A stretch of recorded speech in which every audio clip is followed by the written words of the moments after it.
مولانا محمدا عبده ورسوله الذي أرسل إلى الناس كافة بشيرا ونذيرا وداعيا إلى الله بإذنه وسراجا منيرا. أما بعد فقد قال الله تعالى في كلامه المجيد وفي فرقانه الحميد: أعوذ بالله من الشيطان الرجيم. بسم الله الرحمن الرحيم. ولتكن منكم أمة يدعون إلى الخير ويأمرون بالمعروف وينهون عن المنكر وأولئك هم المفلحون. وقال النبي صلى الله عليه وسلم: أما أنكم لو تأمرون بالمعروف وتنهون عن المنكر ليخالفن الله بين وجوهكم فتدعونه فلا يستجيب لكم، أو كما قال عليه الصلاة والسلام। সকলে আমরা মুহাব্বতের সাথে দুরূদ ইব্রাহিম পড়ে নিই। আল্লাহুম্মা সাল্লি আলা মুহাম্মাদিন ওয়া আলা আলি মুহাম্মাদ কামা সাল্লাইতা আলা ইব্রাহিম ওয়া আলা আলি ইব্রাহিম ইন্নাকা হামিদুম মাজিদ। আল্লাহুম্মা বারিক আলা محمد وعلى آل محمد كما باركت على إبراهيم وعلى آل إبراهيم إنك حميد مجيد. بلغ العلا بكماله كشف الدجى بجماله حسنت جميع خصاله صلوا عليه وآله. اللهم صل وسلم وبارك عليه. محترم মুসল্লিয়ান کرام, সর্বপ্রথম মহান আল্লাহ পাক রব্বুল আলামিনের দরবারে অসংখ্য অগণিত শুকরিয়া আদায় করছি যে আল্লাহ পাক রব্বুল আলামিন আমাদেরকে অত্যন্ত মহব্বত করে সুস্থতার সাথে আজকের এই পবিত্র জুমার দিনে তার পবিত্রতম ঘর মসজিদে আসার বসার সুযোগ করে দিয়েছেন জুমার নামাজ আদায়ের উদ্দেশ্যে। এই জন্য আমরা সকলেই দিল থেকে আল্লাহ পাক রব্বুল আলামিনের দরবারে কালিমাতুশ শুকর আদায় করি আলহামদুলিল্লাহ। আল্লাহ পাক রব্বুল আলামিন এই জমিনের মধ্যে আমাদেরকে সৃষ্টি করে পাঠিয়ে আমাদেরকে দিক নির্দেশনা দিয়েছেন। কোরআনুল কারীমের বিভিন্ন আয়াতে কারিমার মাধ্যমে আমাদেরকে আল্লাহ তাআলা নসিহত করেছেন, বান্দা এইভাবে চলবা, এইভাবে চলবা না, এই পথে চললে আমি আল্লাহকে পাবা, আর ওই পথে চললে আমি আল্লাহকে পাবা না। এই জন্য প্রত্যেকটা মানুষের উচিত সঠিক পন্থা অবলম্বন করে নিজের এই জীবনটাকে পরিচালনা করা। দুনিয়াতে অনেক সময় আমরা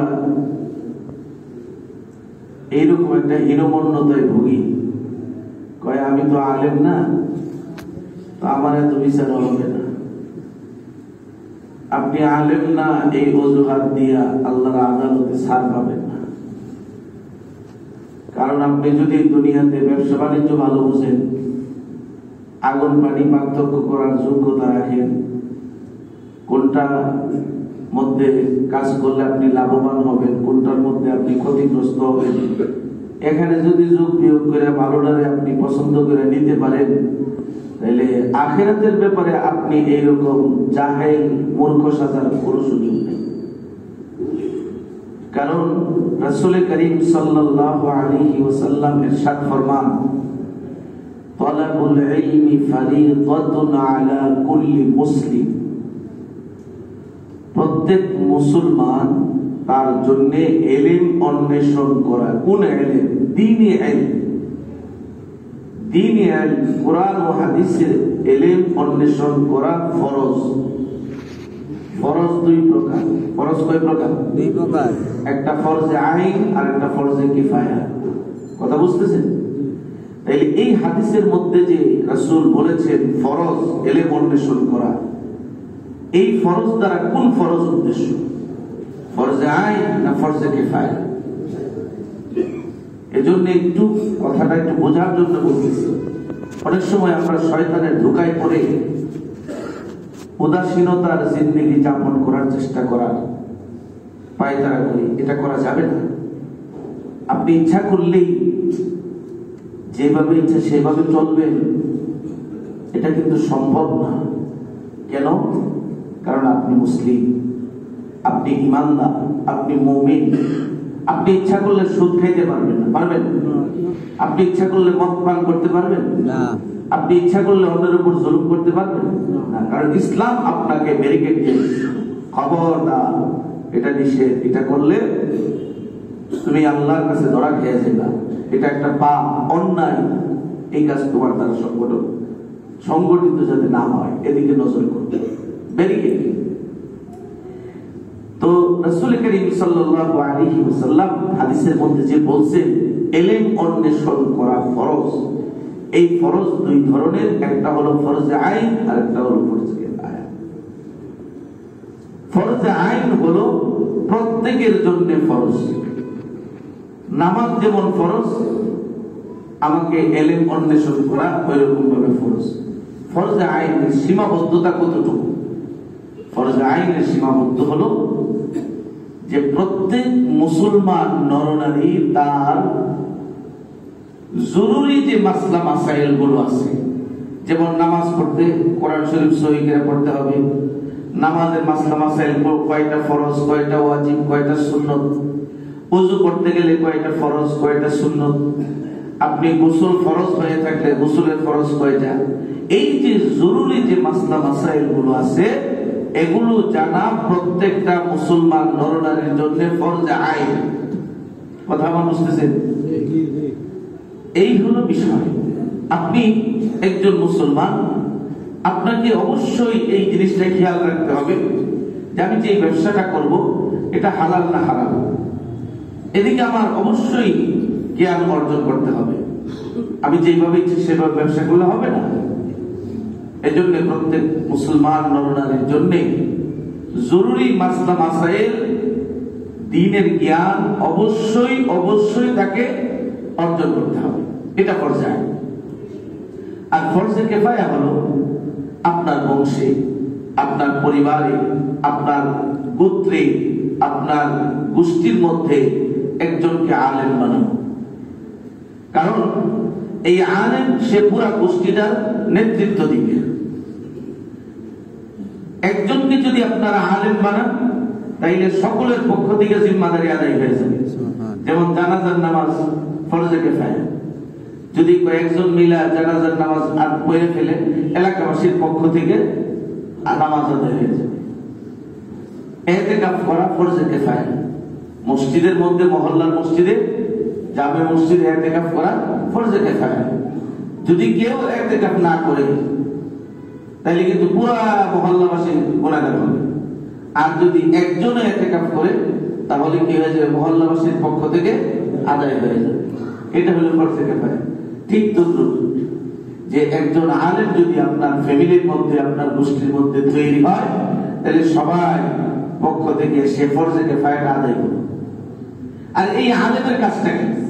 এই আলেমের কাজ হলো যে সে ইলমে দ্বীন শিক্ষা করে কোরআন ও হাদিসের কথাগুলো তার গোষ্ঠীর মানুষের কাছে পৌঁছায় দিবে, যে তারা যেন সঠিক পথে চলে, বেঠিক পথে না চলে। সঠিক পথে চললে আল্লাহকে পাওয়া যাবে, পুরস্কার হিসেবে জান্নাত পাওয়া যাবে। আর যদি বেঠিক পথে চলে তাহলে আল্লাহকে তো পাওয়া যাবেই না, বরং তার জন্য মর্মান্তিক শাস্তি জাহান্নাম প্রস্তুত হয়ে আছে। এই মেসেজগুলো দিবে একজন আলেম। এজন্য আল্লাহ পাক রব্বুল আলামিন পবিত্র কুরআনুল কারীমে বলেন, ওয়ালতাকুম মিনকুম উম্মাতুন ইয়াদউনা ইলাল খায়র, তোমাদের মধ্য থেকে এমন একটা দল তৈরি হওয়া উচিত যেই দল কি করবে, ইয়াদউনা ইলাল খায়র, কল্যাণের পথে মানুষকে আহ্বান জানাবে।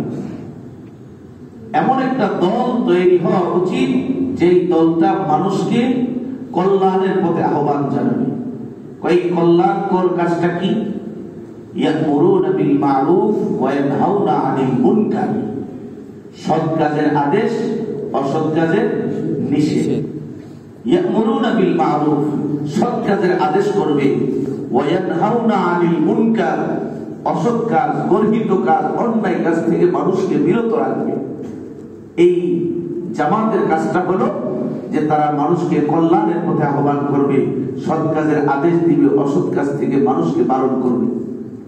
যদি এই আমলটুকু করতে পারে, আল্লাহ তাআলা বলেন, উলাইকা হুমুল মুফলিহুন, এরা হলো সফল, এরা হলো কামিয়াব।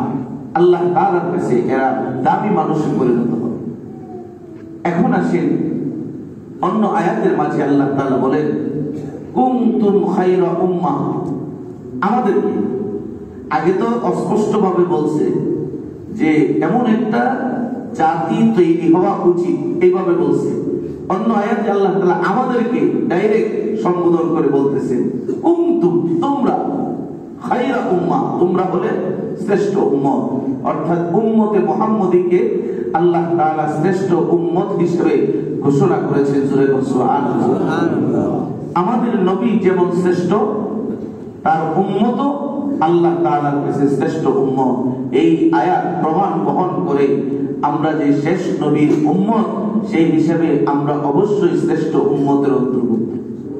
আল্লাহ তাআলা বলতেছেন, কুনতুম খায়রা উম্মাতিন উখরিজাত লিন-নাস তা'মুরুনা বিল মা'রুফ ওয়া তানহাউনা আনিল মুনকার ওয়া তু'মিনুনা বিল্লাহ, তোমরা হলে শ্রেষ্ঠ উম্মত, তোমাদেরকে সৃষ্টি করা হয়েছে মানুষের কল্যাণের জন্য। উখরিজাত লিন-নাস, তোমাদেরকে যে আমি এই পৃথিবীতে পাঠাইছি, কি করবা? মানুষের কল্যাণ কামনা করবা। এই কল্যাণটা কি? কল্যাণটা হলো তা'মুরুনা বিল মা'রুফ ওয়া তানহাউনা আনিল মুনকার, মানুষকে ভালো ভালো কথাগুলি শোনাইবা, মানুষকে ভালো কথাগুলো শোনায় দ্বীনের পথে নিয়ে আসার চেষ্টা করবা। আর অন্যায়মূলক যে কাজগুলি দেখবা, সেখান থেকে মানুষকে বারণ করার চেষ্টা করবা। তবে না, এই যে সৎ কাজের আদেশ আর অসৎ কাজের নিষেধ, এটা কিন্তু বেঈমানেরাও করে। যারা আজকে অন্য ধর্মের অনুসারী, এদের মধ্যেও এরাও কিন্তু ভালো কাজের পরামর্শ দেয়, অসৎ কাজ থেকে মানুষকে বিরত রাখার চেষ্টা করে। আল্লাহ তাআলা এই আয়াতের মাঝে ডাইরেক্ট আরেকটা সিফত অ্যাড করে দিয়েছেন, যোগ করে দিয়েছেন। সিফতটা হলো ওয়া তু'মিনুনা বিল্লাহ, তুমি যে সৎ কাজের আদেশ করবা আর অসৎ কাজ থেকে মানুষকে নিষেধ করবা, এটা যেন ঈমানের হালতে হয়। সুবহানাল্লাহ। ঈমানের হালতে যদি তুমি কি করতে পারো, সৎ কাজের আদেশ আর অসৎ কাজ থেকে মানুষকে নিষেধ করতে পারো, তাহলে তুমি শ্রেষ্ঠ উম্মত হতে পারবে। সুবহানাল্লাহ। এই যে আমর বিল মারুফ আর নাহি আনিল মুনকার, সৎ কাজের আদেশ, অসৎ কাজের নিষেধ, এটাই হলো দাওয়াত তাবলীগের মূল বিষয়। আজকে আমাদের দেশে যে দাওয়াত তাবলীগের কার্যক্রম চলতেছে, এদের মূল ভিউটা হলো, মূল অস্তিত্বটা হলো এই আয়াত। এই আয়াতেই আল্লাহ তাআলা জানাইছেন যে মানুষকে সৎ পথে নিয়ে আসো, আর অসৎ কাজ দেখলে মানুষকে বারণ করার চেষ্টা করো। এটাই হলো আমাদের এই মেহনত। আজকে বিশ্বব্যাপী তাম পৃথিবীতে এই কাজ এত সুন্দরভাবে সুশৃঙ্খলভাবে উম্মতের কাছে সমাদৃত, অন্য কোনো কাজ এত সমাদৃত হয় না। কিন্তু এই কাজটার মধ্যে শয়তান মেহনত করতে কোন ধরনের কুতাহি করে নাই। শয়তানও মেহনত করছে কিভাবে এই সুন্দর কাজটাকে সর্বজন স্বীকৃত একটা ভালো কাজ, এটার মধ্যে কিভাবে ফাটল ধরানো যায়, ডিভাইডেড তৈরি করানো যায়। এজন্য সে খুব মেহনত করছে। মেহনত করার সে কিছু জায়গায় সফল হয়ে গেছে। এই জন্য আমাদেরকে চেষ্টা রাখতে হবে যে আমরা কিসের উপর ভিত্তি করে সঠিক পথের উপর পরিচালিত হব, এটা আমাদের সিদ্ধান্ত নিতে হবে। এই যে সৎ কাজের আদেশ আর অসৎ কাজ থেকে মানুষকে নিষেধ করা, এটা কিন্তু আল্লাহ প্রদত্ত একটা বিধান। এই বিধানের উপরে আমরা আমাদের নিজেদেরকে চালাবো। এখন আসেন, এই তাবলীগ এই শব্দটার অর্থ কি? তাবলীগ এই শব্দের অর্থ হলো বাল্লাগা ইউবাল্লিগু তাবলীগান, মানে প্রচার করা, পৌঁছে দেওয়া। অর্থাৎ আমি একজন ঈমানদার, আমি একজন মুমিন, আমি একজন মুসলমান, ভালো কথাগুলো আমার অপর ভাইয়ের কাছে আমি প্রচার করব, পৌঁছায় দেব। কথা বুঝতেছেন? এবং এই কাজটুকু আল্লাহ তাআলা ডাইরেক্ট আমাদের নবীকে দিয়েছেন দায়িত্ব। ইয়া আইয়ুহার রাসূল বাল্লিগ মা উনজিলা ইলাইকা মির রাব্বিক। ওগো নবীজি, আপনি আপনার কাছে যা অবতীর্ণ হয় এটা আপনি অন্যের কাছে পৌঁছায়া দিন, আল্লাহ আদেশ করছে। এখন নবী নাই, নবীর ওয়ারিস উলামায়ে কেরাম আছে। উলামায়ে কেরাম এই দায়িত্ব পালন করতেছে। কেউ খানকার মধ্যে থেকে এই দায়িত্ব পালন করতেছে, কেউ দাওয়াত ও তাবলীগের বর্তমান যে সিস্টেম চালু হয়েছে ওইটার মাধ্যমে দাওয়াতের কাজ চালিয়ে যাইতেছে। কেউ মাদ্রাসায় বসে ছাত্রদের মাঝে দ্বীনের প্রচার করতেছে, ছাত্র তৈরি করতেছে, আলেম তৈরি করতেছে। এক একজন এক এক লাইনে ওই যে রাসূলের যে নির্দেশ, বাল্লিগ মা উনজিলা ইলাইকা মির রাব্বিক, আল্লাহ তাআলা বলে দিয়েছেন আপনার কাছে যেই আমি আসমানী যেই বিধানগুলো প্রেরণ করেছি এগুলো আপনি মানুষের কাছে পৌঁছে দিন। আর সেই দায়িত্বটা আল্লাহর নবী সরকারে দো আলম বিদায় হজের ভাষণে আল্লাহ তাআলা দিয়েছেন রাসূলকে। আর রাসূল বিদায় হজের ভাষণে ১৬ লক্ষ সাহাবীদের সামনে বলেছিলেন, বাল্লিগু আন্নী ওয়ালাউ আয়া, তোমরা আমার পক্ষ থেকে একটা কথা হলেও অন্যের কাছে পৌঁছায় দিন। দায়িত্ব দিয়ে গেছেন আমাদের। আবার বলেছেন লিউবাল্লিগুশ শাহিদুল গায়িবা, আজকে যারা তোমরা উপস্থিত আছো অনুপস্থিতদের মাঝে আমার এই পয়গাম পৌঁছায় দিলাম। ইতিহাস প্রমাণ বহন করে, ভালো করে বুঝলেন, ইতিহাস প্রমাণ বহন করে যে সেই ময়দানে ১৬ লক্ষ সাহাবী ছিলেন, ১,২৫,০০০। এই ১৬ লক্ষ সাহাবীদের সামনে আল্লাহ রাসূল সাল্লাল্লাহু আলাইহি ওয়াসাল্লাম এই দায়িত্বটা রেখে গেছেন। ইতিহাস এটা সাক্ষী দেয় যে মক্কা মদিনায় প্রায় ১০,০০০ সাহাবীর কবর পাওয়া যায়, বাকি ১,১৫,০০০ সাহাবীর কবর পৃথিবীর আনাচে কানাচে সব জায়গায় তারা ছড়ায় পড়ছে রাসূলের এই দায়িত্ব পালন করার জন্য। সুবহানাল্লাহ। ওনারা কিন্তু মক্কা মদিনায় বসে থাকেন নাই, ওনারা বের হয়ে পড়ছেন। ইতিহাসের কিতাবের মধ্যে এটাও আসছে। আজকে যে চীন দেখতেছেন আপনারা, এদের মধ্যে ব্যবসা বাণিজ্যের যে অবস্থাটা, এটা আজকে নতুন না। সেই রাসূলের জামানায়, সাহাবায়ে কেরামের জামানায়ও তারা ব্যবসা বাণিজ্যের প্রতি খুব মনোযোগ ছিল তাদের। সেই চীন দেশে ওই পয়গামের পরে ৭ জন সাহাবী সফর করতে করতে চীন পর্যন্ত পৌঁছে গেছে। সুবহানাল্লাহ। এবং ওই ৭ জন সাহাবী চীন দেশে যাওয়ার পরে দেখলেন যে তাদের মধ্যে ব্যবসায়িক মনোভাবটা সবচেয়ে বেশি। এখন তাদেরকে যদি আকৃষ্ট করতে হয়, দ্বীনের পথে নিয়ে আসতে হয়, তাদের কাজ দিয়েই তাদেরকে সন্তুষ্ট করতে হবে। 7 জন সাহাবী, দেখেন আবুল হাসান আলী নদভী রাহমাতুল্লাহি আলাইহি, উনি তো বড় একজন দার্শনিক এবং বড় পণ্ডিত একজন আলেম ছিলেন। উনি এই ব্যাপারে একটা মন্তব্য করছেন, কয় 7 জন সাহাবীর মেহনতের বদৌলতে আল্লাহ তাআলা ওই চীনের মতো বিধর্মী দেশে 7 কোটি মুসলমান আল্লাহ বানাইছে। সুবহানাল্লাহ। 7 জন মেহনত করছে। তো ওই 7 জন সাহাবী চীনে যায় কি করছে দেখেন। প্রথমে যে তারা চিন্তা করলেন, যদি আমরা এইভাবে কই যে আল্লাহর প্রতি ঈমান আনো, তার আল্লাহর প্রতি ঈমান আনো, আল্লাহ ছাড়া কোনো মাবুদের, প্রথমে ফিরে আমরা ভাই মেরে দিব। 7টা মানুষ, এই কোটি কোটি মানুষের সামনে মুহূর্ত লাগতো না, বাতাসের মতো উড়াই দিব আমাদের। প্রথম যে